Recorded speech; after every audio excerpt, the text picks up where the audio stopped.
Bonjour, c'est Ludovic Leclerc, votre analyste, et voici la mise à jour en vidéo de mon avis sur le S&P 500.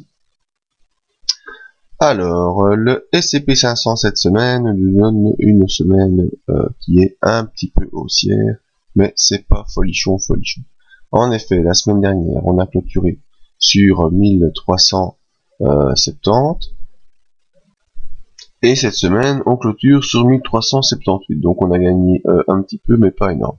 Alors, la séance de mardi était une très belle séance, nous permettait de repasser au-dessus de la M50. En effet, lundi, on est une nouvelle fois revenu tester le support des 1365, qui est un support très important selon moi. Et donc, depuis mardi, on a fait un beau rebond.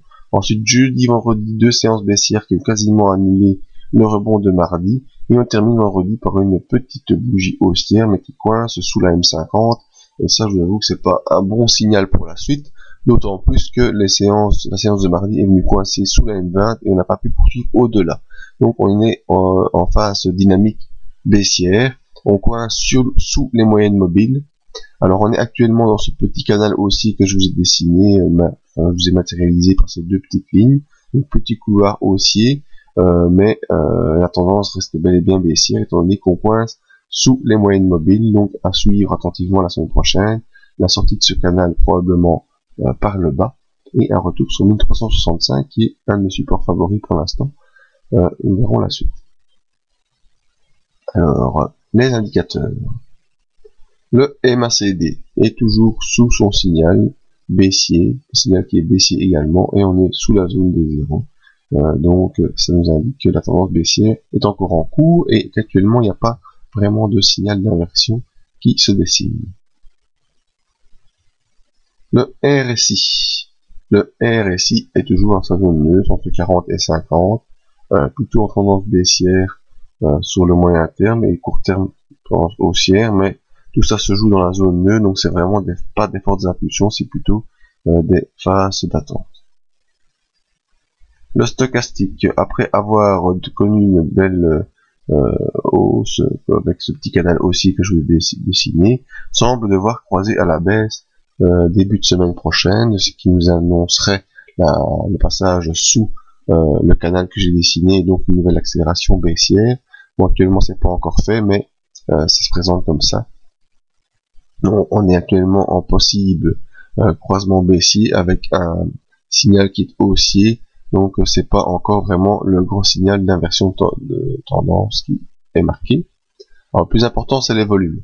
Comme je vous le dis toujours, les volumes c'est de la psychologie des opérateurs, ce qu'ils sont prêts à croire avant le week-end.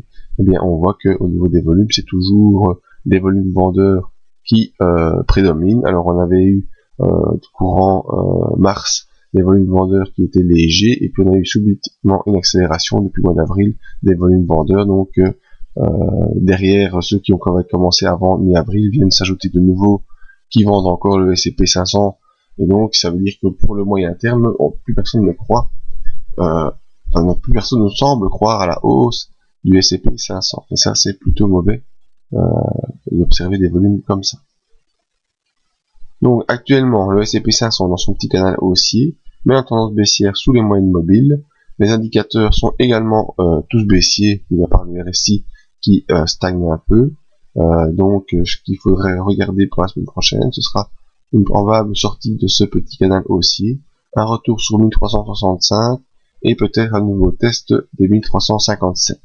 Alors si on a vraiment une grosse accélération baissière, comme ce fut le cas lors de cette semaine-ci, eh bien l'objectif baissier serait un retour soit sur 1343 ou soit sur la M100 ici, qui se promènera à mon avis pas loin des 1343. Donc voilà, dans le pire des scénarios.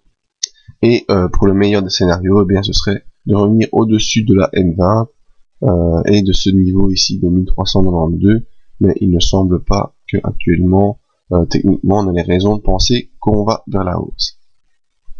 Voilà, je vous remercie tous pour votre écoute. N'oubliez pas de venir nous rejoindre sur le site pour d'autres analyses, indices matières premières ou forex, et n'oubliez pas le briefing tous les matins pour faire la mise à jour de cette analyse. Merci à tous et à bientôt.